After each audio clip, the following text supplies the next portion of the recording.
построился дом, деревья росли, и вот получился вот такой сад. Ко мне это перешло от отца, потому что отец, еще когда я жил в Таджикистане, закладывал сад, были тоже прекрасные деревья. Я смотрел, и мне тоже потом после этого захотелось. Потому что одно дело просто газон, травка растет, а другое дело, когда растут фруктовые деревья, дети маленькие приходят, срывают, теперь уже внуки, яблони и груши, здесь и персик, они плохо переносили климат, болели, поэтому я решил оставить те деревья, которые для этой местности подходят.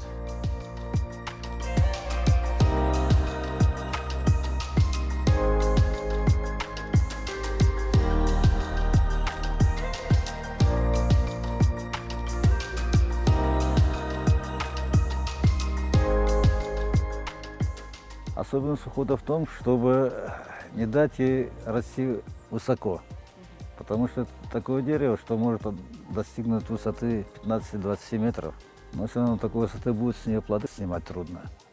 Во-вторых, веточки хрупкие, поэтому я ежегодно делаю обрезку. Формирую дерево, оно у меня получается приземистым, невысоким, ветви толстые, фрукты крупные, что хурма, что инжир, что зейтун. Они очень капризные деревья. Практически не требуют ухода, если не считать обрезкой. Я принципиально не применяю никаких химических удобрений, потому что мне дороги мои дети и внуки, чтобы они кушали экологические продукты, росли здоровыми.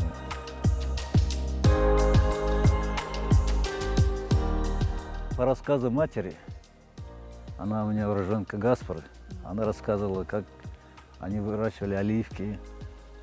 Она не говорила оливки, зейтун, как они их солили, как ели.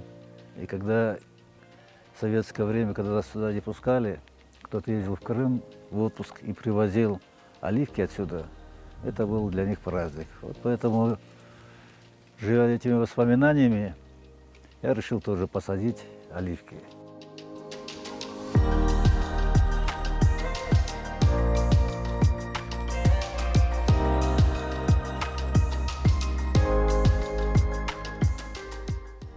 Мы ежегодно собираем где-то около 20 килограмм с одного дерева.